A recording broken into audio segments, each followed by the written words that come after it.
forward to. It's the one show on television I always hate to see end. It's the kind of humor that hasn't really been on like before, really done before. I tape both Friday and Saturday episodes.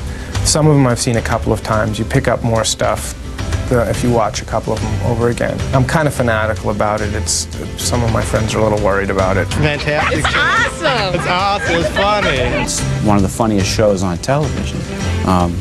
It's pound for pound, note for note. It's one of the funniest things out there. It was hysterical. It was the first time I'd laughed out loud in years, and I just kept laughing out loud. I hadn't seen anything like it ever. So much bizarre humor that if you've got that sort of mentality for it, then you'll get a lot out of it. We never say who's going to get this. We always say the right people will get this.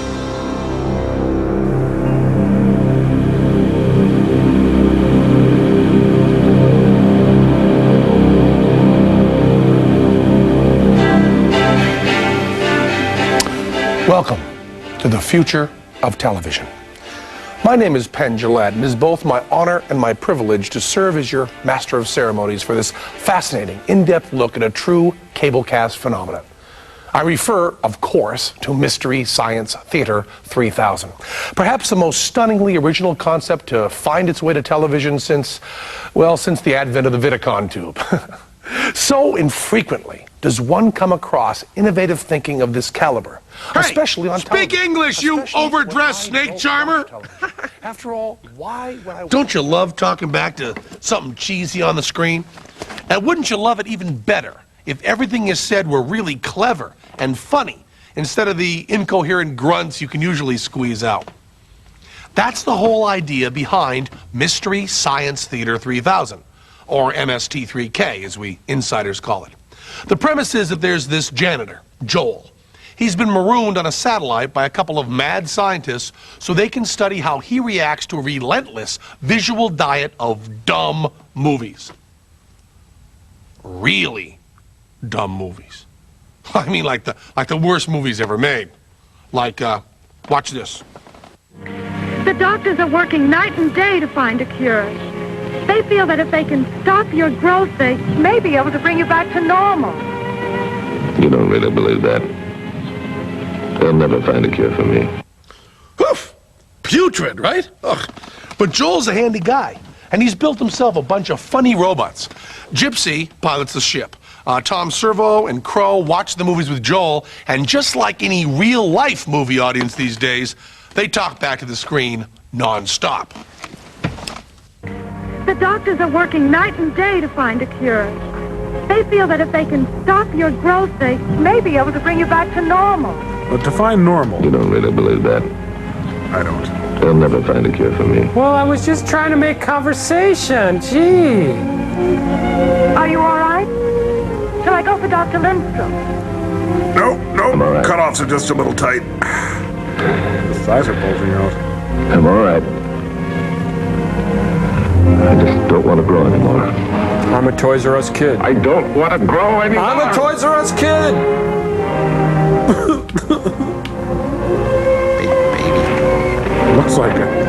Oh, that's the problem. He was sitting on a bush. Ooh. Glenn. I don't believe he doesn't want to ride home. Have you seen Glenn?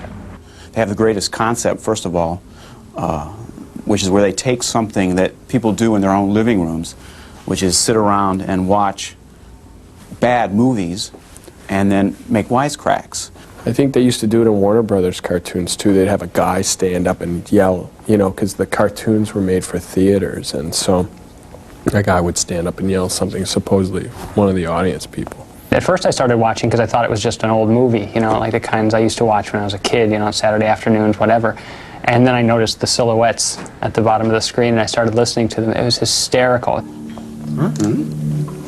Look out, it's wet there. I just mopped. Bingo! Take one stranded janitor, add 3 precocious robots, and stir in some vile movies, and what do you got? A really funny show with a really rabid following. When we're talking MST3K fans, We're talking fanatics. It was made for me. It's my personality, sense of humor. I get every joke. I love everything they say. I love the personalities they gave the robots. It's one of a kind. Nothing else like it. They do something that no one else does. I mean, it's brand new television. I'm just fascinated. They're just the funniest things I've ever seen in my life. I love you. It'll never work. It's addictive. I don't know anybody who's a fan of the show who doesn't tape it, who doesn't watch this thing like their life depends on it. When I watch television, which is rare, commercial television, I react the way the guys do toward the films. And they're talking my language. It was after the apocalypse. No one was prepared for the robot holocaust. Join us. Join us. Join us. And don't go away. Whoa! The Monsters of Rock tour. Want to get stoned? Everybody must get stoned.